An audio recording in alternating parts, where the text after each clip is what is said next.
Studios.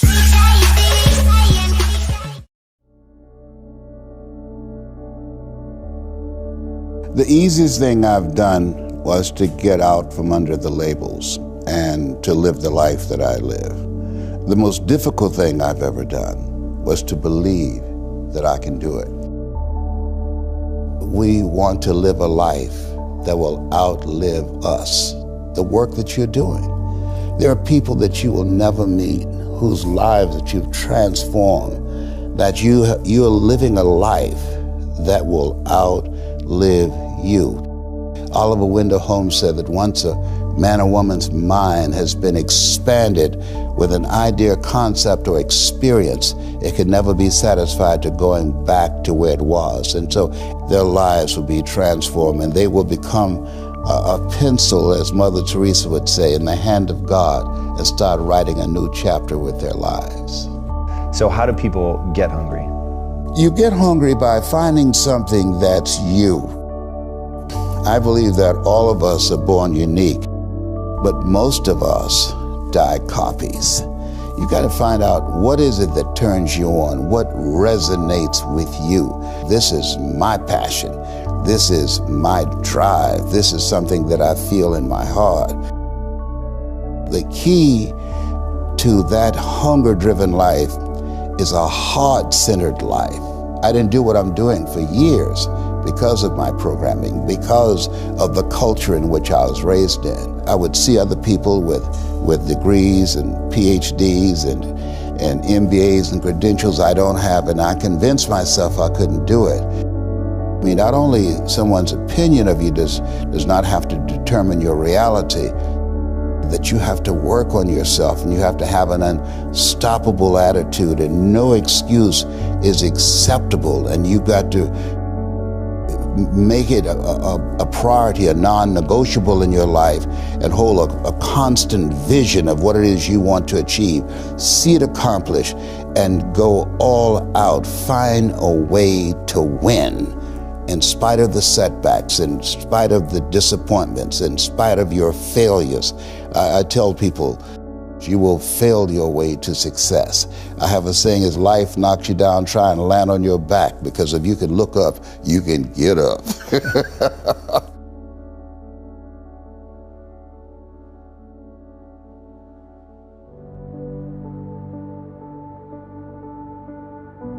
A gentleman who dramatically transformed my life, I was a junior at Booker T. Washington High School in Miami, Florida. And I went in his class looking for another friend, and he said, go to the board and work this problem out for me. I said, sir, I can't do that. He said, why not? I said, I'm not one of your students. He said, do it anyhow. And the other kids started laughing, saying, he's Leslie, he's DT. And he said, what's DT? His brother is smart, but he's the dumb twin. And I said, I am, sir. And he came from behind his desk and he pointed at me and said, don't you ever say that again. Someone's opinion of you does not have to become your reality. And he taught me three things. He said, if you want to become successful in life, young man, he said, number one, you got to change your mindset. He said, you don't get in life what you want, you get in life what you are. Number two, practice OQP, only quality people. You earn within $2,000 to $3,000 of your closest friends. I found that out. I left all my broke friends. I said, y'all gotta go. Because I used to be so broke, I'd pass the bank and trip the alarm, you know? And the third thing he said, develop your communication skills, because once you open your mouth, you tell the world who you are. He said, those are three major things that you want to work on that will liberate you from living in Liberty City, living in poverty in Overtown. It will help to escape out of where you are right now. I didn't do what I'm doing for years because of my programming, because of the culture in which I was raised in. I would see other people with degrees and PhDs and MBAs and credentials I don't have, and I convinced myself I couldn't do it. But Mr. Washington, on that day, we became friends. And I read something by Dr. Norman Cousins. He wrote a book called The Biology of Hope.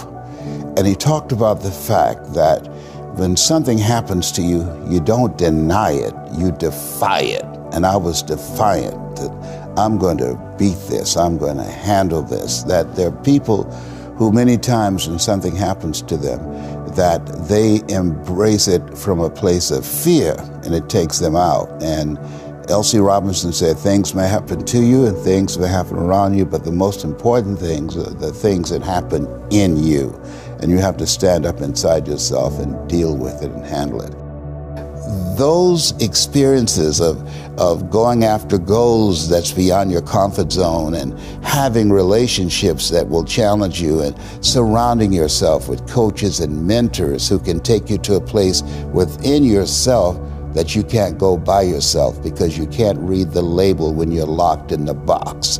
And so those experiences, they challenge you to go to that next level and continue to move forward in your life, doing new and exciting things that eye has not seen, ear has not heard, nor has entered the heart of mankind what God has in store for you when you live a heart-centered life, deciding that you're going to live a life that will outlive you. You're going to live a life that counts, a life that will build a legacy and change the planet.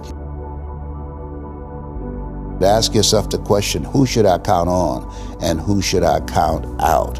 And so many people never achieve their goals because they have too many toxic, negative, energy-draining people in their lives. And you have to have goals outside of your comfort zone that will challenge you, because in order to do something you've never done, you've got to become someone you've never been. And you got to have a mentor who's experienced, who's been there, done that. And as a result of that relationship, because you can't see the picture when you're in the frame. Muhammad Ali said, I'm the greatest, but he never won a championship without Angelo Dundee. And Michael Jordan never won a championship without Phil Jackson. So you've got to have someone that can see something in you that you can't see, that can take you to a place within yourself that you can't go by yourself.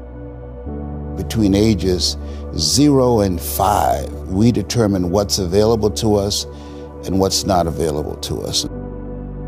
There are certain things I could not do, certain places I could not go, and so now you have to operate within the constraints of the dominant society and the things that they've created for you. And it's a challenge to see yourself beyond that and to work to get outside of that. You unconsciously operate within the parameters of what has been put in place. That many people, because they're not making a conscious, deliberate, determined effort to think outside of what life has thrown at them, they end up doing the same thing over and over and over again. Einstein said that thinking that has brought me this far has created some problems that this thinking can't solve. And so through relationships, through reading, through studies, through goals and dreams beyond your comfort zone, it allows you to begin to live out of your imagination as opposed to out of your history. Talk to me about your grandkids, your great-grandkids. Like, if you had just an hour to spend with them, what would you give them in terms of setting them up the way that Mr. Washington set you up? Like, what are those core principles that you think are most impactful? One, get to know yourself. That I believe that we're taught, be ye not conformed to this world, be ye transformed by the renewing of your mind. What it means is that don't live the life that has been given you.